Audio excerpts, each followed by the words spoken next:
రాజసాబ్ సినిమాకి mixed talk వచ్చినప్పటికీ కూడా ఓపెనింగ్స్ మాత్రం చాలా అద్భుతంగా ఉన్నాయి. ప్రభాస్ గారు తన సత్తా ఏంటో చాటుకున్నారు అని చెప్పేసి అయితే వన్ డే కలెక్షన్ చూసిన తర్వాత అందరూ కూడా మాట్లాడుకుంటున్నారు. మరి ఫస్ట్ డే కలెక్షన్స్ ఏ మేరకు వచ్చాయి? సో ఖచ్చితంగా ది రాజసాబ్ ప్రభాస్ గారు నటించిన హారర్ ఫ్యాంటసీ చిత్రం అనమాట. ఈ సినిమాకి మారుతి గారు దర్శకులు.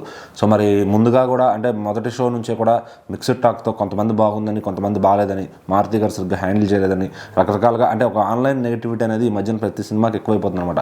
అంటే అంతకుముందు ఏదన్నా సినిమాకి పలానా ఫ్యాన్స్ ఆ హీరోకి నెగిటివ్ ఇస్తే ఆ ఫ్యాన్స్ వచ్చి మళ్ళీ ఆ హీరో ఇంకో సినిమా వచ్చినప్పుడు అలా తిరిగి నెగిటివ్ ఇవ్వడం కూడా సరిపోతుంది అనమాట. అంటే ఒకవేళ ఇలాంటి విషయాల్లో సినిమా బాగున్నా కూడా కొన్నిసార్లు ఆ నెగిటివిటీ వల్ల జనాల దృష్టిలో అది నెగిటివ్గానే వెళ్ళిపోతుంది. మళ్ళీ ఓటీటీలో వచ్చి నాకు చూసుకున్నారే బాగుంది కదా ఎందుకు ఫ్లాప్ చేశారని బాధపడుతుంటారు అనమాట. సో అట్లా రాజాసాబ్కి కూడా ఒక మిక్స్డ్ రివ్యూస్ అయితే నడుస్తున్నాయి. వాంటెడ్గా కొంతమంది నెగిటివ్ చేస్తున్నట్లుగా అయితే సోషల్ మీడియా కనబడుతుంది.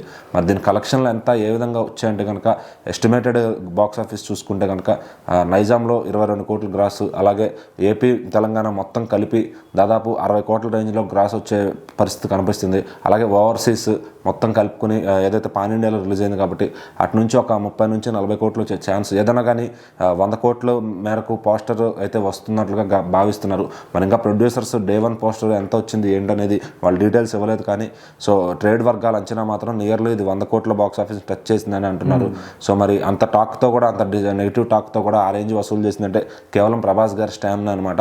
అంటే సినిమా ఎలా ఉందనేది పక్కన పెడితే ప్రభాస్ గారికి ఈ రోజున మార్కెట్లో మొదటి రోజు 100 కోట్లు తెచ్చుకునే సత్తా ఉంది. టాక్ ఎలా ఉన్నా కూడా ఇంకా హిట్ అయితే ఏ రేంజ్ కలెక్షన్స్ వస్తాయి అందరూ చూశారు.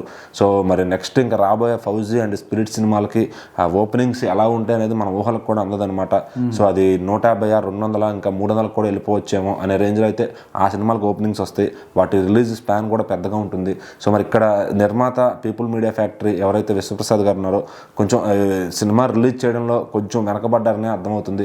మరి ఓపెన్ గ్రౌండ్ ఒకటే అంటే ఏ సినిమా కూడా లేదు, అవతల తమిళనాడు కూడా ఖాళీ ఉంది. సో మరి బిగ్ రిలీజ్ ఇవ్వలేకపోయారని చెప్పి ప్రభాస్ గారి ఫ్యాన్స్ అయితే చాలా బాధపడుతున్నారు. సో బిగ్ రిలీజ్ ఇచ్చుంటే ఇంకొంచెం 100 దాటి 120, 125 కోట్లకి వెళ్ళేదేమో.